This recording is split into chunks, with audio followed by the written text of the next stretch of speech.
Welcome to Chartage. I am Propdex Trader and your mentor Orko. তো আজ আমরা 22শে December 2025-এর overall মার্কেটের একটা টেকনিক্যাল অ্যানালিসিস করব, যে ডেইলি বেসিসে কিভাবে মার্কেটে চেঞ্জ হয়েছে এবং নেক্সট 3-4 দিন 5-7 দিনে কোথায় সাপোর্ট এবং রেজিস্ট্যান্স থাকতে পারে সেই বিষয় নিয়ে একটু আলোচনা করব। ঠিক আছে, এটা আমরা যেহেতু ডেইলি আলোচনা করি সেহেতু একটা কুইক ভিউ দেব যতটা তাড়াতাড়ি সম্ভব। তো শেষ পর্যন্ত দেখবেন এবং এটা দেখে কেউ বাই বা সেল করবেন না, কারণ এটা কোনো বাই বা সেল রেকমেন্ডেশন নয়। আপনারা ট্রেড করার আগে অবশ্যই রিস্ক টু রিওয়ার্ড অ্যানালিসিস করে যারা সেবি রেজিস্টার্ড অ্যানালিস্ট আছে তাদের কাছ থেকে অ্যাডভাইস নিয়ে সেটা করতে পারে। ঠিক আছে, তো নিফটি 50 বা ওভারঅল মার্কেটের জন্য আজকে একটা আমরা দেখেছি পজিটিভ ডে ছিল, যে সমস্ত ইন্ডেক্সই আমরা এখানে দেখতে পাচ্ছি ওভারঅল পজিটিভ আছে এবং এখানে আমরা দেখছি যে কমোডিটি সেগমেন্টও কিন্তু আজকে পজিটিভলি কাজ করছে। ঠিক আছে, তো আমাদের এখন দেখতে হবে যে নিয়ার টার্ম কোথায় রেজিস্ট্যান্স আছে। যদি আমরা ডেইলিতে দেখি, আগের দিনই ডিসকাস করেছিলাম যে ফার্স্ট রেজিস্ট্যান্স ডেইলিতে ছিল সেটা হলো 26,060 এবং তারপরে রেজিস্ট্যান্স 26,200। তাহলে আজকে যেহেতু একটা গ্যাপ আপ ওপেন হওয়ার পর একটা ক্যান্ডেল তৈরি হয়েছে, তো ইম্পর্টেন্ট রেজিস্ট্যান্স থাকবে 26,200 এবং তার ওপরে 26,300 থেকে 330, যেটা অল টাইম হাই। ঠিক আছে, এই দুটো গেল রেজিস্ট্যান্স। এবার সাপোর্ট কোথায় আসবে? সাপোর্ট আসবে 26,050, ফার্স্ট সাপোর্ট, সেটা হলো গ্যাপের হাই বা আজকের ক্যান্ডেলের লো, সেটা হবে ফার্স্ট সাপোর্ট। এবং সেকেন্ড সাপোর্ট এবং গুরুত্বপূর্ণ সাপোর্ট সেটা হবে 25,990 বা ফ্রাইডে যে হাই ছিল 25,900, সরি 25,993, হ্যাঁ সেটাই, মোটামুটি 26,000 একটা আমাদের এখন ইম্পর্টেন্ট সাপোর্ট হবে। কারণ কি? কেননা এখানে আমাদের একটা গ্যাপের হাই আছে, এখানে যে গ্যাপটা ক্রিয়েট হয়েছে, এবার জেনারেলি যখন একটা গ্যাপ ক্রিয়েট হয় তখন সেই গ্যাপটা কভারও হয়, এবার সেটা যদি হয় তাহলে আমাদের এখানে কিন্তু লেভেল দেখতে পারি। এটা গেল আমাদের ডেইলিতে। আওয়ারলিতে যদি দেখি, আওয়ারলিতে আমরা দেখছি ম্যাক্সিমাম যে বড় মুভ সেটা আমাদের ফার্স্ট আওয়ারলি ক্যান্ডেলের মধ্যেই চলে এসছে একটা গ্যাপ আপ ওপেন হয়ে, এবং তারপরে কন্টিনিউ 4 ঘন্টা কনসলিডেশন হওয়ার পর আবার একটা লাস্ট আওয়ারে একটা আপ মুভ আমরা দেখেছি এবং ক্লোজ করেছে অলমোস্ট হাইয়ের কাছে, যেটা মার্কেটের জন্য বা আজকের জন্য একটা পজিটিভ সাইন হিসাবেই কাজ করবে। তো এখানেও 15 মিনিটেও তাই দেখছি, কন্টিনিউ সারাদিন একটা কনসলিডেশনই হয়েছে, শুধুমাত্র ফার্স্ট 15 মিনিটের যে ক্যান্ডেলটা সেটা ছিল আমাদের একটা স্ট্রং গ্রিন ক্যান্ডেল। তো মার্কেট যেহেতু নিচের দিকে আসেনি এবং ক্লোজ করেছে অলমোস্ট হাইয়ের কাছে, সেহেতু আজকের যে ডেটা সেটাকে ওভারঅল বুলিশ ডে হিসাবেই আমরা দেখব। ঠিক আছে, এরপর আমরা আসি ইন্ডিয়া ভিক্সে। ইন্ডিয়া ভিক্স 9.67 এখন চলছে, 1.6% আপ। এখনও পর্যন্ত এখানে ভলেটালিটি অলমোস্ট অল টাইম লোয়ের কাছাকাছিই আছে, তো সেটা আমাদের জন্য এখনও তেমন কোনো হেডেক নেই, শুধুমাত্র অপশানের প্রিমিয়াম অপেক্ষাকৃত এইরকম সিনারিওতে কম থাকে। একটা বড় চেঞ্জ এসছে, সেটা হলো মিড ক্যাপে একটা চেঞ্জ এসছে। ঠিক আছে, মিড ক্যাপে আমরা কন্টিনিউয়াসলি আগের দিনই যেটা বলছিলাম যে 22,250, এই 22,250-এর ওপরে যদি না গিয়ে ক্লোজ করে আমরা কিন্তু মিড ক্যাপে কোনো রকম ভিউ নেব না। আজকে কিন্তু 22,250-এর ওপরে ক্লোজ করেছে, তাই আমরা এখন একটা ভিউ নেব, সেটা হলো 22,500, যেটা মিড ক্যাপে 150 অল টাইম হাই, এই লেভেলে কিন্তু একবার যেতে পারে। ঠিক আছে, যদি নিচে আসে তাহলে একটা সাপোর্ট থাকবে 22,160। স্মল ক্যাপে একটা ইন্টারেস্টিং জিনিস হয়েছে, সেটা হলো যেটা অলমোস্ট এক মাস না, মোটামুটি 10 থেকে 15 দিন, যে প্রিভিয়াস যে সাপোর্ট জোন তার নিচে যখন ব্রিজ করেছিল তার উপরে উঠতে পারেনি, আজকে আমরা দেখছি কিন্তু তার উপরে ক্লোজ হয়েছে বা 16,500-র উপরে ক্লোজ হয়েছে। এবার 16,500টা একটা ইম্পর্টেন্ট রেজিস্ট্যান্স হিসেবে কাজ করবে।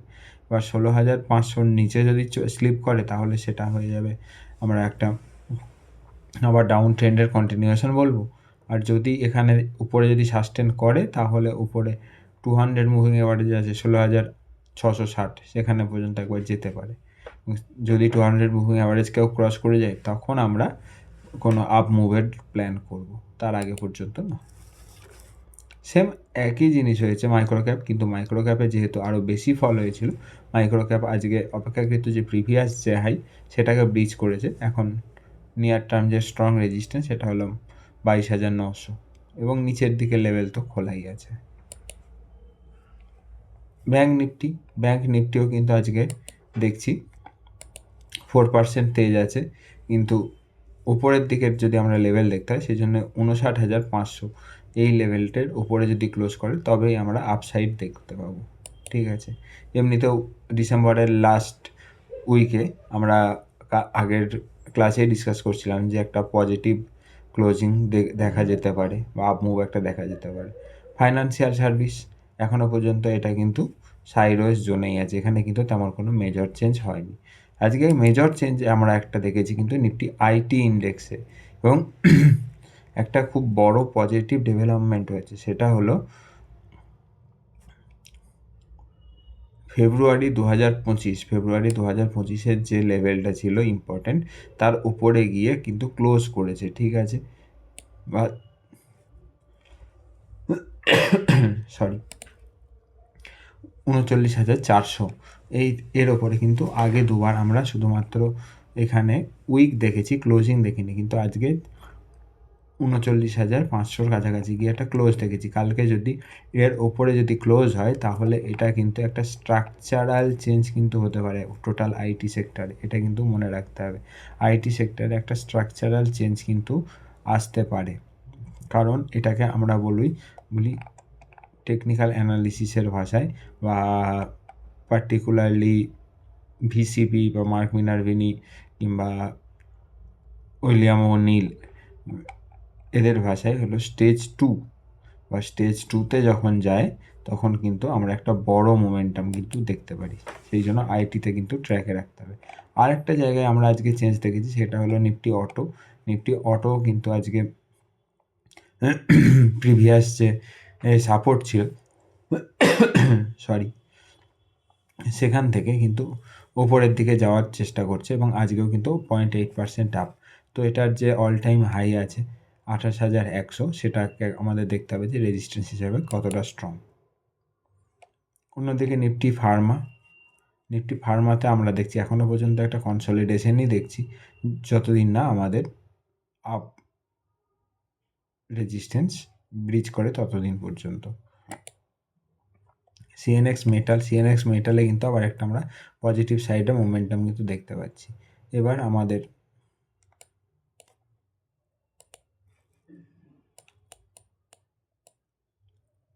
প্রিভিয়াস হাই সেটা হলো 10,840, সেটা আমাদের দেখবো যে 10,840-এর কাছাকাছি গিয়ে কীভাবে কাজ হয়। অয়েল অ্যান্ড গ্যাসে কিন্তু একটা পজিটিভ ডেভেলপমেন্ট দেখতে পেয়েছি। এখানে কিন্তু রিস্ক টু রিওয়ার্ডের অনুযায়ী একটা ভালো সেট আপ তৈরি হয়েছে। 50 মুভিং অ্যাভারেজে একটা সাপোর্ট নিয়ে তার উপর ওঠার আবার চেষ্টা করছে। এফএমসিজি কিন্তু তেমন কোনো স্ট্রেংথ আজকেও দেখাতে পারে। এফএমসিজি ওভারঅল সাইডওয়েসই স্ট্রাকচার আছে, তেমন কোনো চেঞ্জ নেই। নিফটি রিয়ালিটিতেও আমরা কিন্তু এখানে ডাউন ট্রেন্ড বা সেটাই কন্টিনিউ আছে, এখানেও কিন্তু তেমন কোনো আমরা আপ ট্রেন্ড দেখতে পাচ্ছি না। নিফটি কনজিউমার ডিউরেবিলিটি এখানেও তেমন মোমেন্টাম নেই।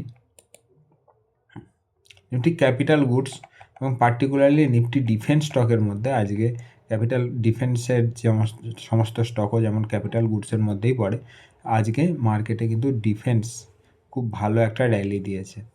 ঠিক আছে, যেমন ম্যাজগন্ডক, কোচিন শিপইয়ার্ড এই ধরনের স্টকগুলো কিন্তু ভালো র্যালি দিয়েছে। এবার সেটা টেকনিক্যাল বেসিসে বাই সেল কী করবেন সেটা টোটালি আপনাদের ডিসিশান, আপনারা নিজেদের মতো যেভাবে রিস্ক টু রিওয়ার্ড অ্যানালিসিস করেন সেইভাবে করে কিন্তু কাজ করতে পারেন। তো ওভারঅল আমরা মার্কেটে আজকে একটা বুলিশ ডে দেখেছি।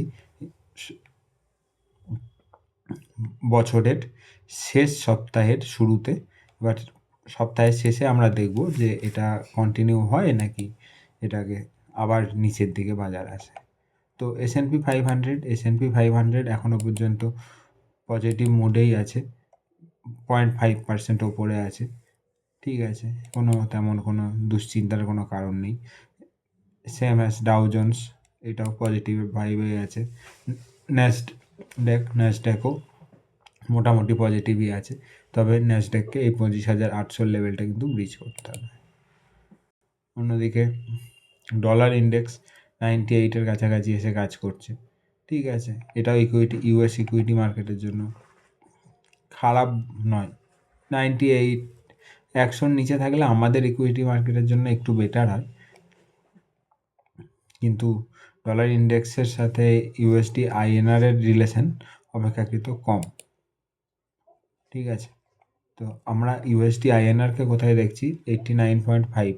ঠিক আছে, এটা একটু আমাদের জন্য একটু পজিটিভ এসছে, কারণ 91-এ হাই যেখানে চলে গেছিলো সেই তুলনায় একটু বেটার। কিন্তু আমাদের এখানে 50 মুভিং অ্যাভারেজকে কিন্তু একটা সাপোর্ট নিয়ে তার উপরে আছে। আমাদের লক্ষ্য রাখতে হবে যেন 90 এটা একটা রেজিস্ট্যান্স হিসাবে মাথায় নিয়ে চলতে হবে, কারণ 90টাও এখানে একটা সাইকোলজিক্যাল নাম্বার হিসাবে কাজ করতে পারে। যেমন এখানে কন্টিনিউয়াসলি যখন 1 2 3 4 5 6 মোটামুটি 6 দিন মতো এখানে কন্টিনিউয়াসলি রেজিস্ট্যান্স নিচ্ছিল অলমোস্ট 90-র কাছাকাছি। যখন ব্রিজ করেছে তখন 91 গেছে। এবার এখানে প্রতি 1 পয়েন্টও কিন্তু একটা সাইকোলজিক্যাল নাম্বার হিসাবে যাবে, কারণ 1 টাকার এখানে ডিফারেন্সটা কিন্তু একটা অনেক বড় ডিফারেন্স ইকোনমির জন্য। অন্যদিকে গোল্ড ফিউচারে কিন্তু আমরা একটা পজিটিভ সাইন দেখেছি। কী পজিটিভ সাইন? সেটা হলো যেটা লাস্ট 5-6 দিন ধরে কনসলিডেট করছিল বা প্রিভিয়াস হাইকে ব্রেক করতে পারছিল না, সেটা কিন্তু আজকে ব্রেক করে দিয়েছে। এবার কিন্তু আমরা একটা 1,40,000-এর দিকে আপ ট্রেন্ড কিন্তু আমরা একটা দেখতে পারি। সিলভারও কন্টিনিউয়াসলি নিউ হাই করে যাচ্ছে, এখন 2,14,000 এখানে এসে ট্রেড করছে। আর অন্যদিকে আমরা আরেক জায়গায় পজিটিভ ডেভেলপমেন্ট দেখছি, সেটা হলো ক্রুড অয়েলে পজিটিভ ডেভেলপমেন্ট দেখছি। ক্রুড অয়েল কিন্তু 5,000-এর সাপোর্ট, যেটা ফ্রাইডেতে অ্যাচিভ করেছিল, প্রিভিয়াস সাপোর্ট ছিল অলমোস্ট 5,000-এর কাছেই, সেখান থেকে কিন্তু আজকে অলমোস্ট 2% ওপরে আছে বা 100 পয়েন্ট ওপরে আছে। ঠিক আছে, কিন্তু এখানে আমরা দেখছি যে 20 মুভিং অ্যাভারেজকে একবারের জন্য কিন্তু রেজিস্ট্যান্স নিয়েছে। যদি রেজিস্ট্যান্স নেয় তাহলে এবং নিচের দিকে আসে, তাহলে 20 মুভিং অ্যাভারেজটা এবং মেনলি 50 মুভিং অ্যাভারেজ কিন্তু একটা ইম্পর্টেন্ট রেজিস্ট্যান্স হিসেবে কাজ করবে। অন্যদিকে ন্যাচারাল গ্যাসে আমরা দেখছি যে 3-4 দিন একটা জায়গায় কনসলিডেট হওয়ার পর আবার একটা ডাউন ট্রেন্ড এবং অলমোস্ট 3.5% ডাউন। নিচের লেভেল আমাদের থাকবে কোথায়? 320 থেকে 325, এখানে থাকবে আমাদের নিচের লেভেল। অন্যদিকে বিটিসিতেও আমরা দেখছি কিন্তু এই 85,000-এর লেভেলটাকে হোল্ড করে নিয়েছে, উপরের লেভেল আছে 94,000-এর কাছাকাছি। ঠিক আছে, এই লেভেলের মধ্যে মোটামুটি ট্রেড হচ্ছে। ইথেরিয়ামও তাই, ইথেরিয়ামে 7,870-এর যে লেভেল সেটাকে হোল্ড করে নিয়েছে। এবার এখানে এমন কোনো আমরা বিটকয়েনে বা ইথেরিয়ামে তেজি বা বুলিশ সাইড কিন্তু খুঁজে পাচ্ছি না, তবে বেয়ারিশ সাইডটা এখনকার জন্য টেম্পোরারিলি স্টপ, এটাই দেখে মনে হচ্ছে। মোমেন্টামের জন্য মোটামুটি 94,000-এর যদি ক্রস করে তখন আমরা কিন্তু একটা মোমেন্টামের প্ল্যান করব, তার আগে নয়। ঠিক আছে, তো ওভারঅল মার্কেটের ডিসকাস এখানেই আজকের মতো শেষ করছি। তো ওভারঅল আমরা মার্কেটে দেখলাম একদিনের একটা আপসাইড মোমেন্টাম দেখলাম, কিন্তু এটা যদি আগামীকাল পরশু যদি কন্টিনিউ হয় তখন আমরা ভাববো যে এখানে আরও নতুন পজিশন বিল্ড আপ হবে কি না। ঠিক আছে, তো আজকের মতো এখানেই শেষ করলাম। সবাই ভালো থাকবেন, সুস্থ থাকবেন, নিজের যত্ন নেবেন এবং রিস্ক টু রিওয়ার্ড দেখে ট্রেড করবেন, কোনো টিপসের মাধ্যমে ট্রেড করবেন না। It is my bold request to all of you. By.